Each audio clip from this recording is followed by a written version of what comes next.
Welcome, everyone. We are live tonight.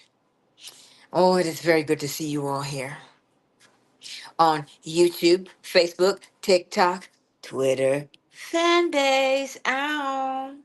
Right? It's very good to see you all. And tonight,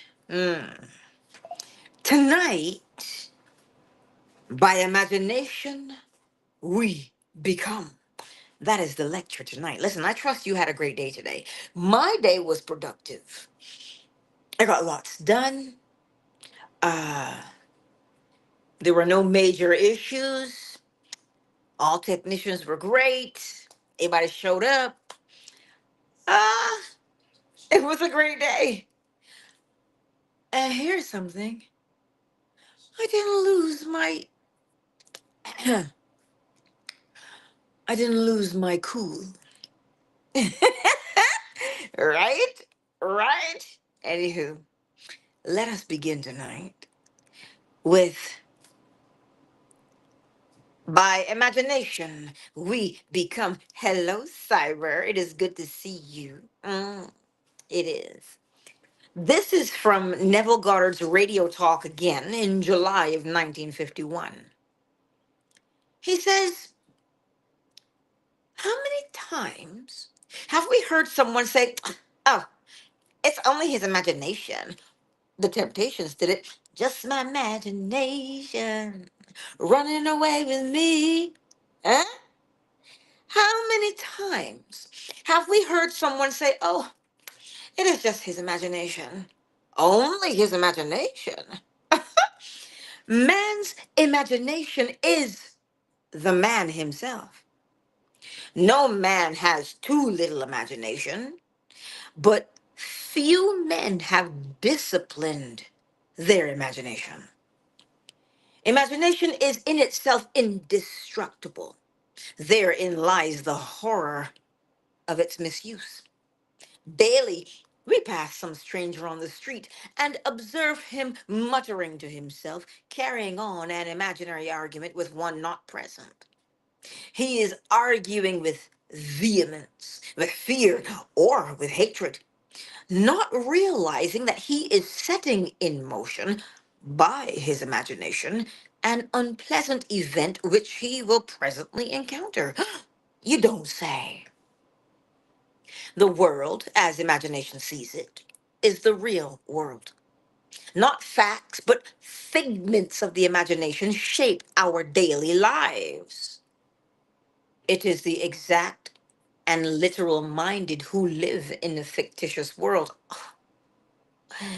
It is the exact and literal minded who live in a fictitious world. Only imagination can restore the Eden from which experience has driven us out. Imagination is the sense by which we perceived the above, the power by which we resolve vision into being. Every stage of man's progress is made by the exercise of the imagination. It is only because men do not perfectly imagine and believe that their results are sometimes uncertain, when they might always be perfectly certain. Determined imagination is the beginning of all successful operation.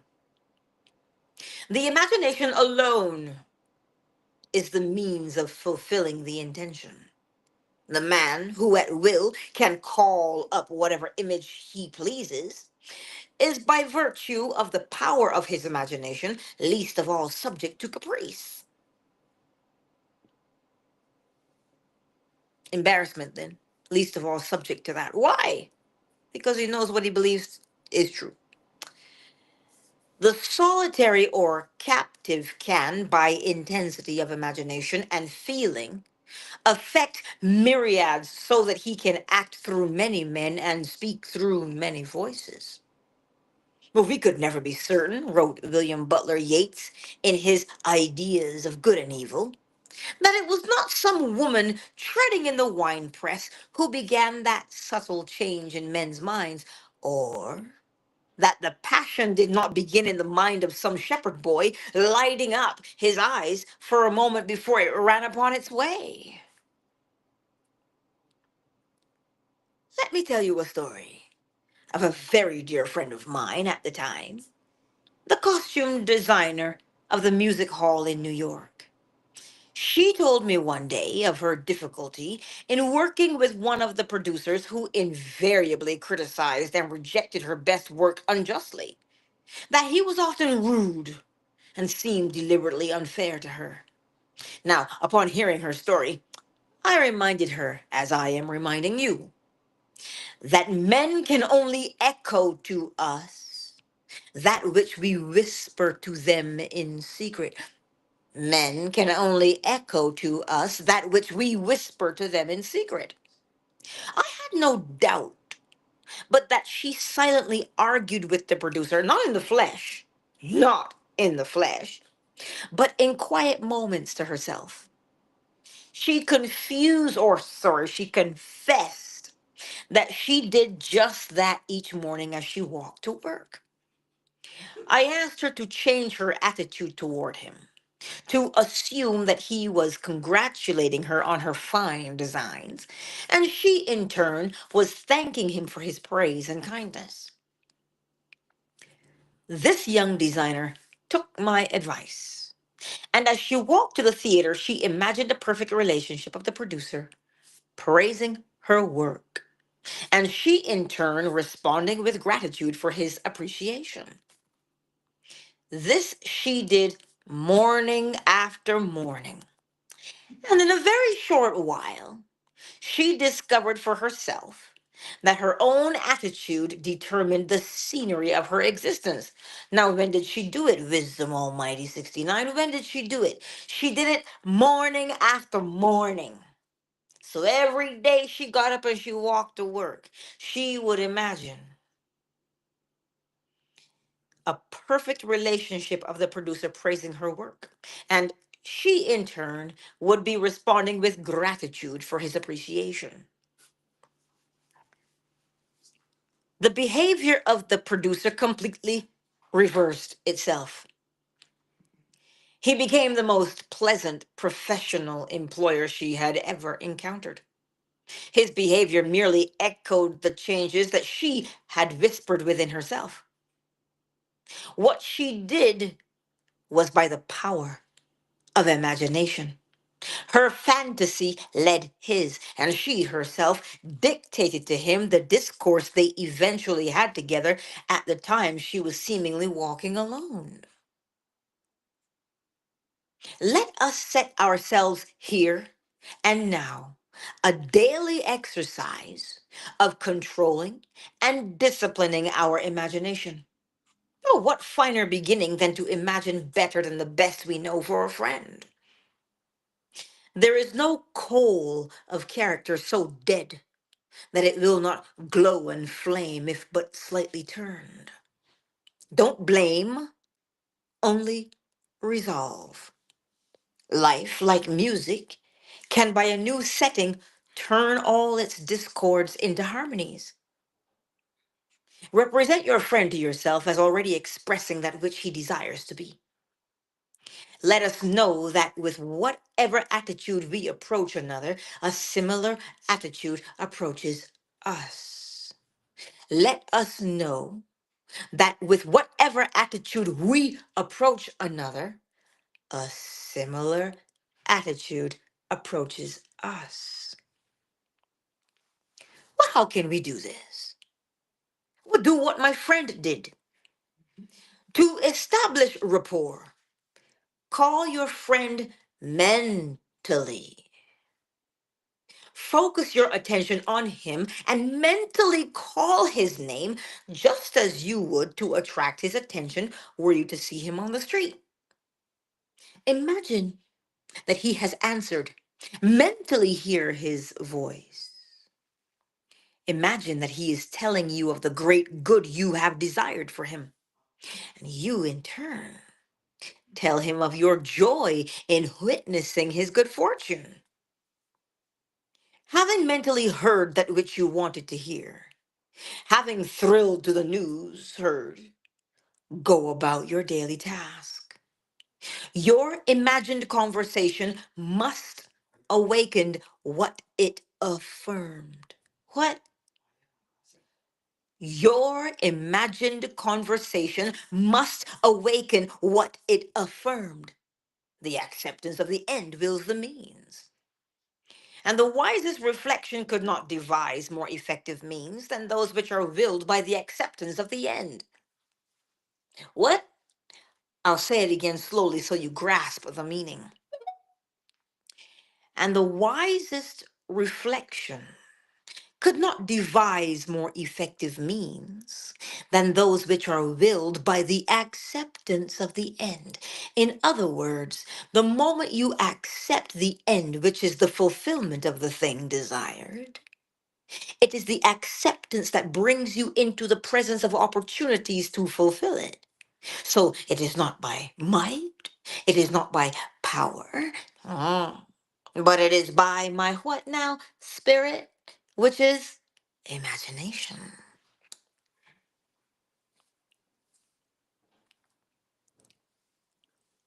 However, your conversation with your friend must be in a manner which does not express the slightest doubt as to the truth of what you imagine that you hear and say.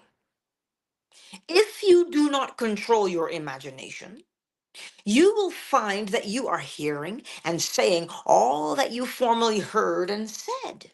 Why? Because we are creatures of habit. And habit, though not law, acts like the most compelling law in the world.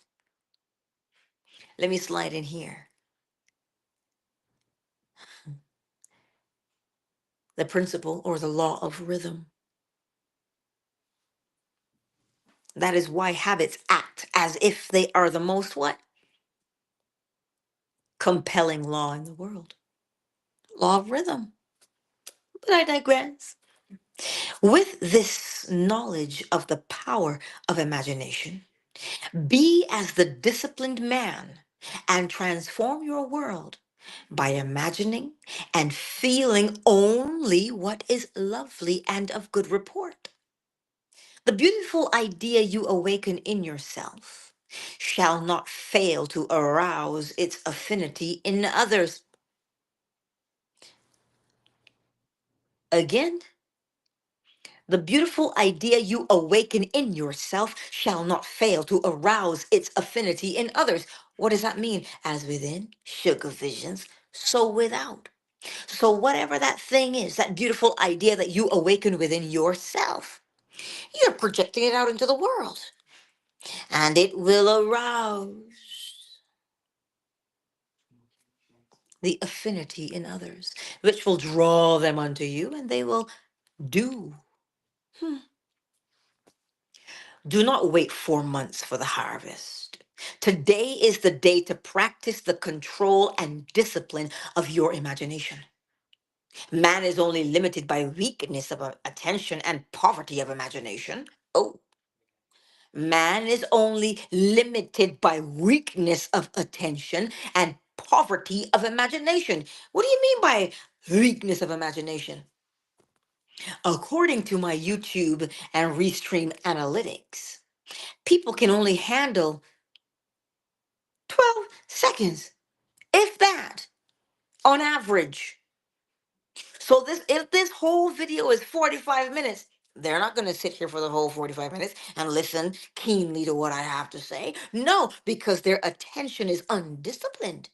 Their attention will go, ooh, the phone is ringing. Ooh, the lights are flashing. Squirrel. And their attention is gone. Oh, but that's okay. If you stay here and you pay attention, you'll figure out and you'll learn how to discipline your attention. But let's carry on. Man is only limited by weakness of attention and poverty of imagination. The great secret shh, is a controlled imagination. and a well sustained attention firmly and repeatedly focused on the object to be accomplished. Wait, what was the solution? The great secret is a controlled imagination and a well sustained attention firmly and repeatedly focused on the object to be accomplished. Now is the acceptable time to give beauty for ashes, joy for mourning, praise for the spirit of heaviness, that they might be called trees of righteousness, the planting of the Lord, that he might be glorified. Now is the time to control our imagination and attention. Listen, I'm going to say that for you in the back. Now is the time to control our imagination and attention. Why? Well, if you come to Fanbase tomorrow, say around 6 p.m. Eastern Standard Time, I'll tell you. Oh, that's a whole room. There's a bigger understanding than we know. But I digress. By control, I do not mean restraint by willpower, but rather cultivation through love and compassion. Oh, please, Angela, love and compassion? Yes, here's how. With so much of the world in discord, we cannot possibly emphasize too strongly the power of imaginative love. Imaginative love, he says, he'll be talking about it later on. He tells you. He says, it is my hope to bring to each of you the true meaning of the words of Zechariah. Speak ye every man the truth to his neighbor, and let none of you imagine evil in your hearts against his neighbor. Oh, what a wonderful challenge to you and me. Why? Because as a man thinketh in his heart, so is he. That is the principle of correspondence, as within, so without.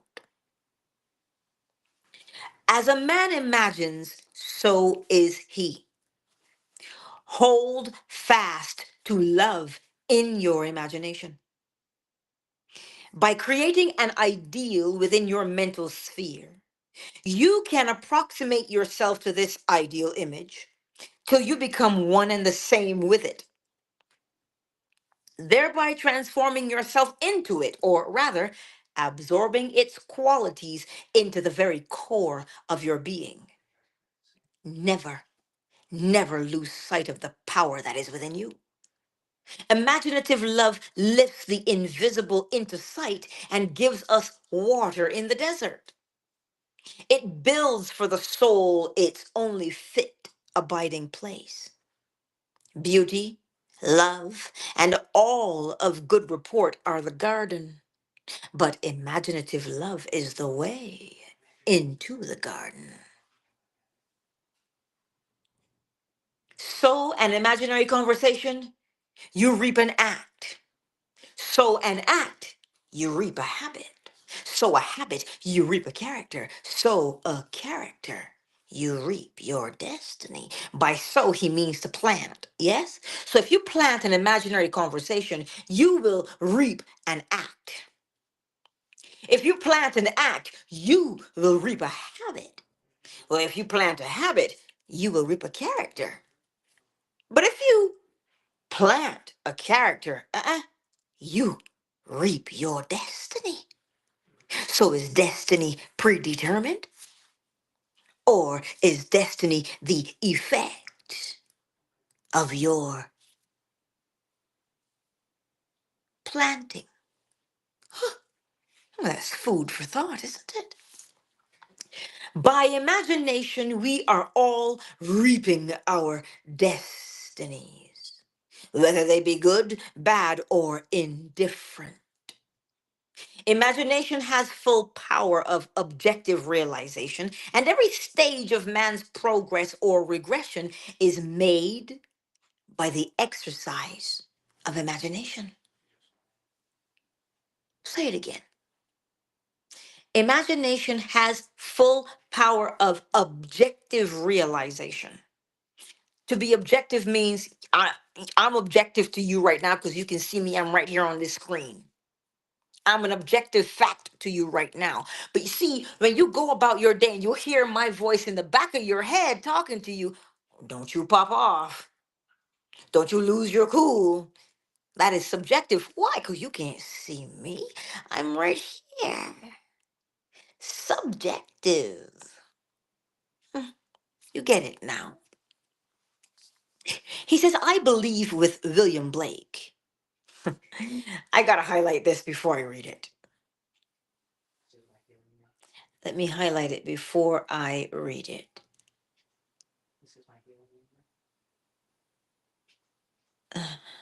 Highlight. Ah, that color.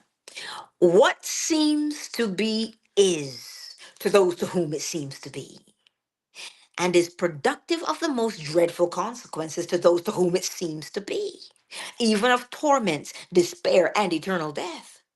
By imagination and desire, we become what we desire to be. Oh, oh, well, look at who's in the space. Oh, hey, Leslie. Oh, girl. It is so good to see you. Let me say it to you again. What seems to be is to those to whom it seems to be, and is productive of the most dreadful consequences to those to whom it seems to be, even of torments and eternal death. By imagination and desire, we become what we desire to be. So if you think that this thing is good, bad, or indifferent, it has to be good, bad, or indifferent, which way you think it is. Because what seems to be is to those to whom it seems to be. This might be pink and purple to some people. Some of you may see blue and white. But what seems to be is to those to whom it seems to be. If you say it is red and it is round, it is red and it is round to you. But if I look at it and I say, ooh, what?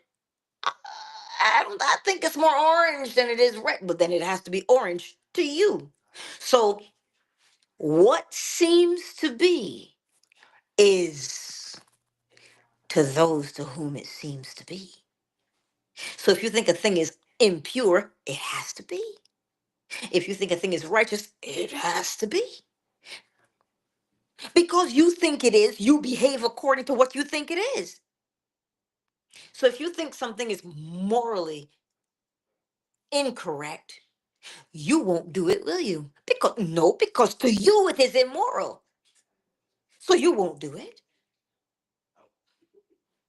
So what seems to be is to those to whom it seems to be. Yes, ray of sunshine, what seems to be is to you. To you, right? Let us affirm to ourselves that we are what we imagine. If we persist in the assumption that we are what we wish to be, we will become transformed into that which we have imagined ourselves to be.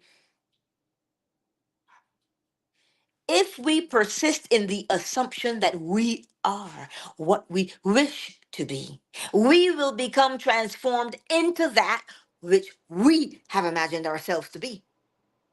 We are born by a natural miracle of love, and for a brief space of time, our needs were all another's care.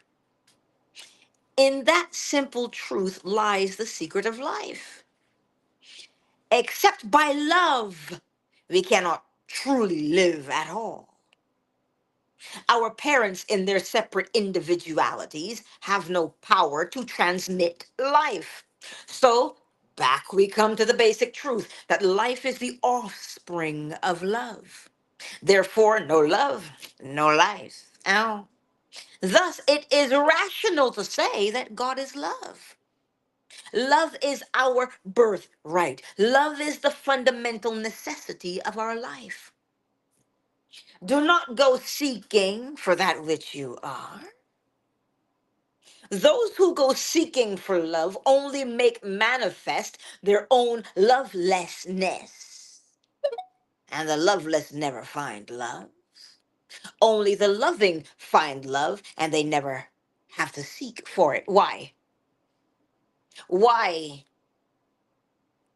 Do not go seeking for that which you are. This is the principle of correspondence. As within, so without. When you acknowledge the fact that you are love, love does not mean, oh my God, you're like so like amazing and I just love you. That's affection, darlings. It is affection. Love is far more vast than we can put into words. It is not a feeling, but it's a state of being. So if you are looking for something, you are saying it is lost. You don't look for keys that you got in your hand.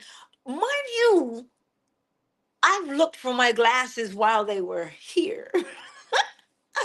Oh, I have, because I couldn't. I was like, where are my glasses? My prescription sunglasses, right? If I put them on and I go around, I can still see, but I go into the store and I'm like, dude, why is it so dark in here? Girl, your sunglasses are on. So I now have to go and get my regular glasses. Why? Because I could not see in the way I wanted to see. So when you go looking for something, it means that it is lost. Is is that not what it means? Do you look for what you have?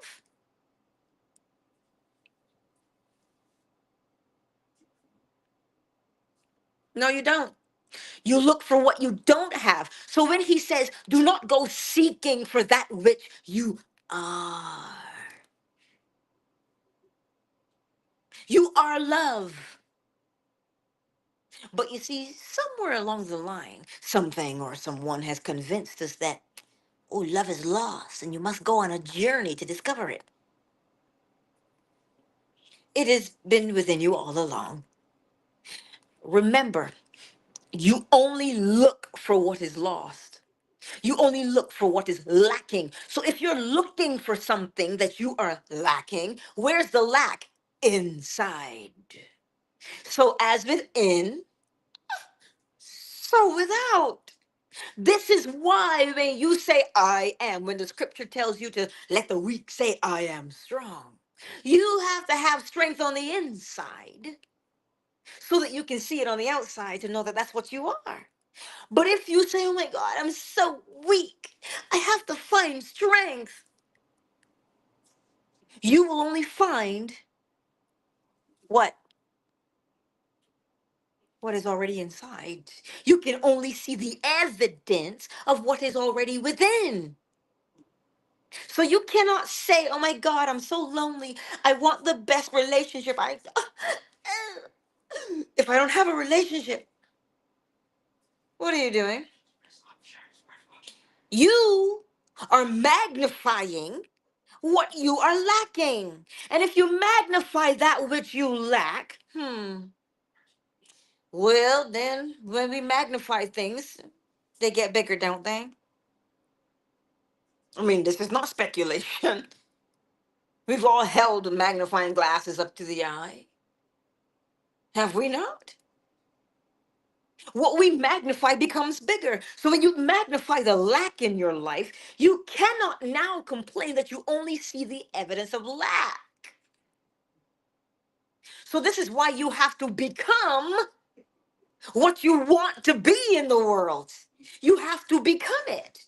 How does one become wealthy from a place of poverty, you ask? Well, it is a feeling, it is a mood. The wealthy, I'm going to tell you right now, walk with a sense of entitlement. Don't come from me if you wealthy. I'm just telling you what I have observed by dealing and seeing and experiencing the uber wealthy. They have a sense of entitlement. When I don't care that this person has no heat and no hot water at their house. My pool is cold and I need a technician to fix my boiler today so I can go swimming in the pool.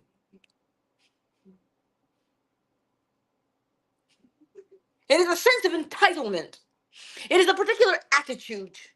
I'm not saying to you that you have to embody a cold attitude.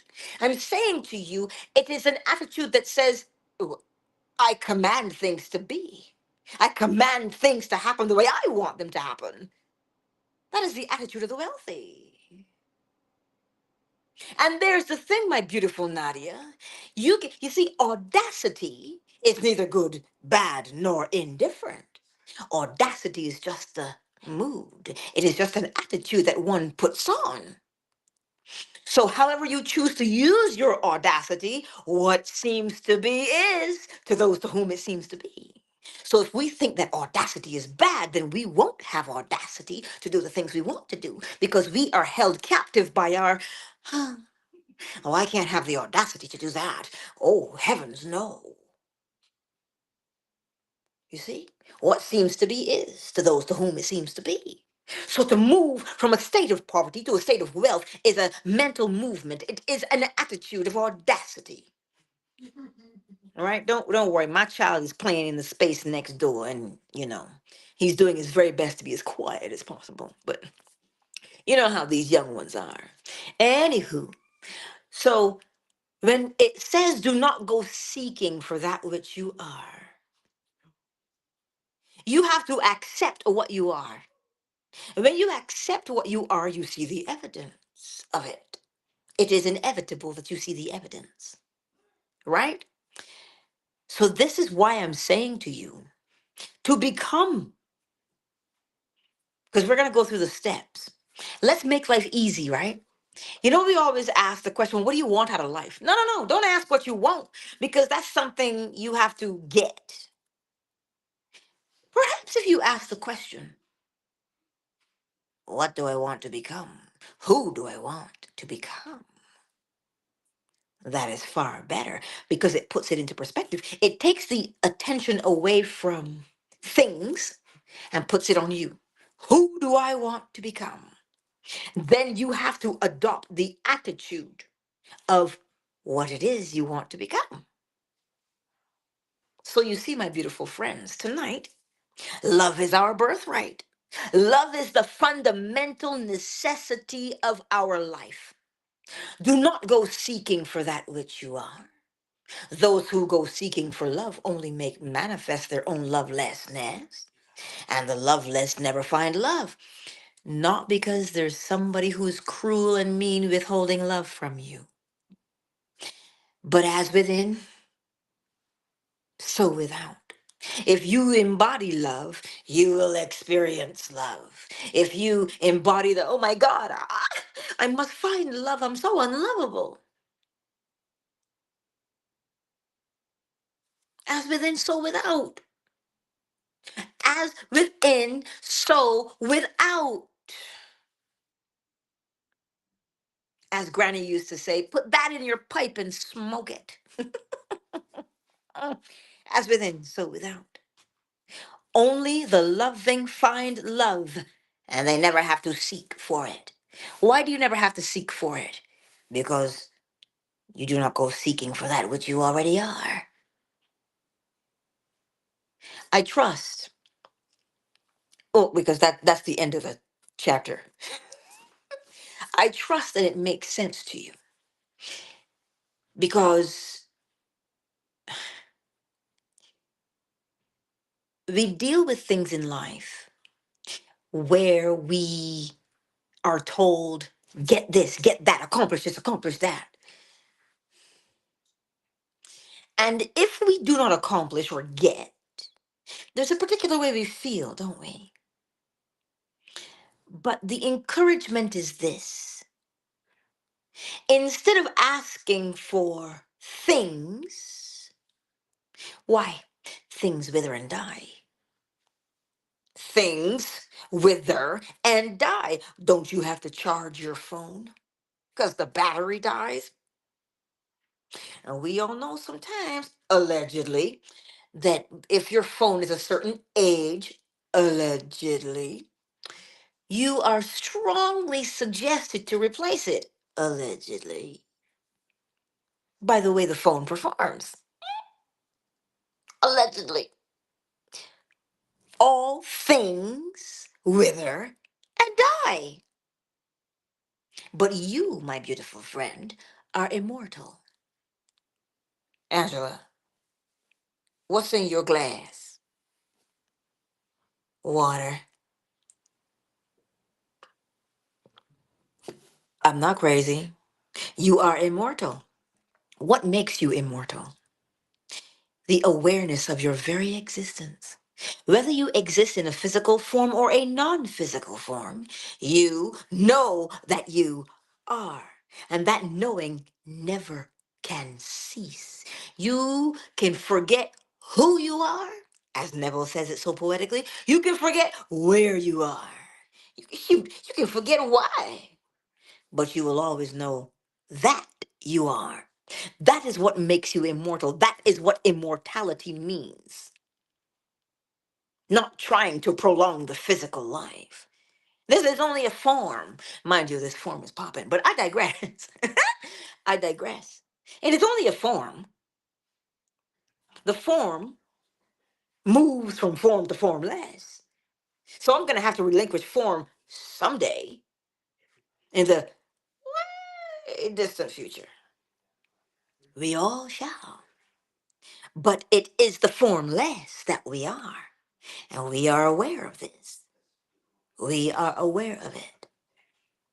So you see, that is what makes you immortal. Scripture says it this way. Do not store up don't put your hope in things that the moth will eat or that the flame will destroy. That's what scripture tells you. So where then should you put your trust and your hope? In the things that cannot be destroyed. Mentalism, the all is mind. The universe is a mental creation. Correspondence as within, so without as above, so below. Everything vibrates and it moves between two poles, creating a rhythm to and fro, an ebb and a flow. Every cause has its effect, and every effect its cause. A projection, masculine, of the will that you generate. Feminine, giving life, giving form. That will never cease to be. It cannot, because it is the way that the all exists. Who is the all? Where is the all? Next time you look in the mirror, you see the face of the all. What? It's the all. It's not fractured into tiny pieces. Oh, look, there's a piece here, and a piece in Nadia, and a piece in Beloved Love Troll. There's no pieces in you. You are all in its entirety. So, my beautiful friends, before we slide into the silence for 5 minutes, what seems to be is to those to whom it seems to be. What do you want to become? Step one. That is step one. Always there. Why? Because the universe is mental. The universe is a mental creation. So you must decide mentally on what you want to become. Let's take this into the silence with us. What do you want to become? You answer that in your mind's eye. I want to become dot, dot, dot. Okay, step two, experience or rehearse in imagination what you would experience in reality if you were the man or the woman you wanted to be. Step three, you see, what you just experienced or rehearsed in imagination is going to make you feel something. I told you this morning, it'll make you feel one of two things. You will feel the incredulity of it, meaning, please, heck for you crazy. That doesn't happen. That doesn't work. What a manifestation mumbo jumbo is just that. And you will feel a particular way. Or you will feel all things are possible to them that believe. Why? Because what seems to be is to those to whom it seems to be. And I say that all things are possible. So As within, so without. And based upon one or the other that you have felt, listen, the one you feel with the most conviction, that's the one you will experience. Not because I say so. As within, so without says so. Correspondence says so. You plant corn, when you get peas, let me know. As within, so without. So if you've got the disbelief within you, you're gonna when you see it on the outside, you will say, you see, I told you so. I told you it don't work. Because you have disbelief within. Oh, Angela, how could you say such a thing? You're trying to tell me all I have to do is believe hard enough. No, I'm not telling you to believe hard enough. I'm telling you to know because that is what you do all day long. You believe in the words that you say. You believe in the feelings that you have. You believe in your imagination, what you see to be. You believe in it. How do I know? The moment you say I am, you're telling me what you believe with the simple phrase right after I am. So, tonight, as we slide into the silence, what do you want to become? Rehearse in imagination what you would experience in reality if you became it. Step three, what does it make you feel like? So, how do you move from one feeling to the next? Oh my God, I don't know if I believe it, Angela. Start with something that you believe. All you need to get is the feeling of belief. All you need to cultivate is the feeling of something that you believe to be true. It is irrelevant what you believe. What you need do is to feel the feeling of belief. Hmm? Because something will happen to you once you get that mood and that feeling of belief. You will now become what? You will sit there and you will probably have to rock in the corner for a minute or two. Then you deliberately bring about a change in your life. You'll be like, oh my God, wait, I could say that's a coincidence, but a coincidence allegedly is the external experience of my internal thought. You see what we do? Anywho, let us take 5 minutes of just stillness, quiet.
And there concludes our 5 minutes of silence.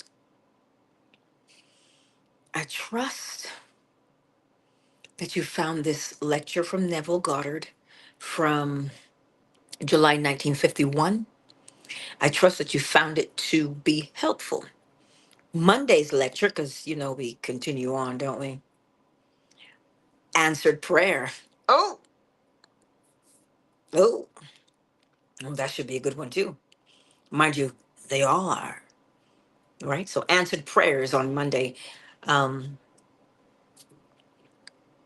if you have any questions or comments or concerns that you want to delve into a little bit more, definitely feel free to slide into my DMs. Not because I know anything, but the principles are pretty straightforward. And so um, the principles are pretty straightforward. And I think uh, just taking our time to comprehend them will help us a great deal in our everyday lives.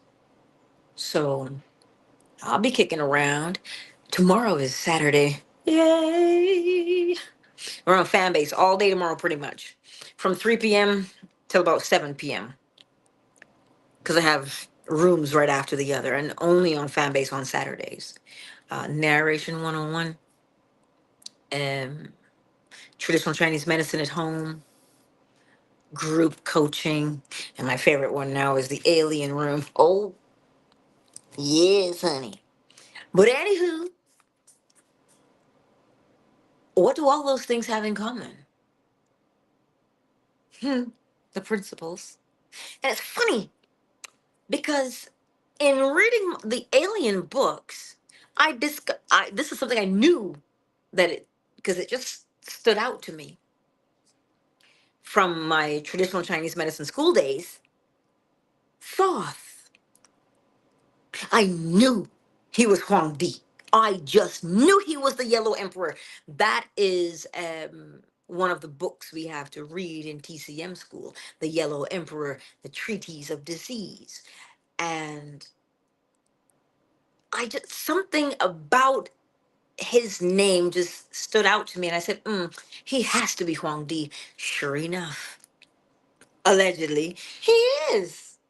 Oh, calling me surprised. Anywho, let me get the nighttime chime.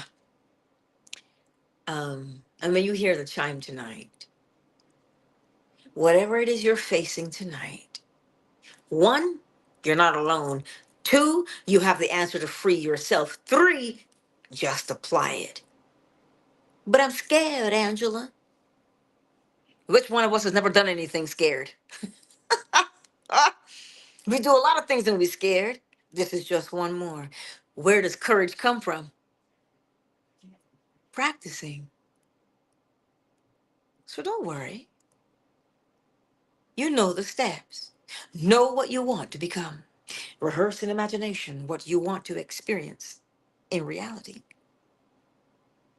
And feel the feeling of step two in that rehearsal. Ooh, make you feel good. And persistently feel it. Immerse yourself. Why? Because it's not a one-time thing. It's not a one-time thing. You don't live one day, do you? We live every day, all day. So you practice every day, all day. How many times can you pull up the sensation of step two? How many times can you pull it up? 30, 40, 10, 3? Pull it up. Pull up the feeling of step two, where the rehearsal, pull it up. Rehearse. How long can you rehearse for? See how you do it? How many times have we had that argument in our heads? I'm just asking for a friend. How many times did you tell the story of the person that pissed you off? Okay, then. So you see, you can go to step two and pull up that feeling anytime you want to and hold it for as long as you want. Because Neville says all you got to do is to make it pleasurable. Feels good. That's all you gotta make it do. Feel good. Look, let me get this chime because you don't want to be here all night. It's all good.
Countdown initiated. 5, 4, 3, 2, 1. Much love to each and every one of you. And thank you for being here tonight. And I trust that when you put your head on your pillow, put your head on your pillow. Listen, we can transpose Paul Anka, don't fret. You put your head on your pillow and you know step 1, know what you want to become. Step 2, rehearse in imagination what you would do in reality if you were the man or the woman you said you wanted to be. And feel the feeling of it. And step 3, immerse yourself in that feeling. How many times and for how long? Let it become your pleasure. Let it become your pleasure. Oh, indeed. And in no time at all, when you least expect it, you'll clutch your pearls and go, what a coincidence.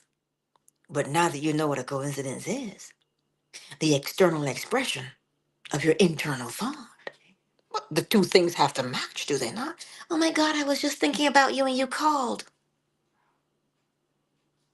Coincidence. As within, so without. Well, you know I love you. I could preach all night, but My child wants to play and he wants to hoot and holler. So I shall allow it. Anywho, I gotta go get my rooster to bed, and I'll see you all tomorrow on Fanbase. Well, 3 p.m. Eastern Standard Time. If you're not already on Fanbase, you could. If not, you don't have to. But that's where I am on Saturdays. And you know I love you nonetheless. Peace out.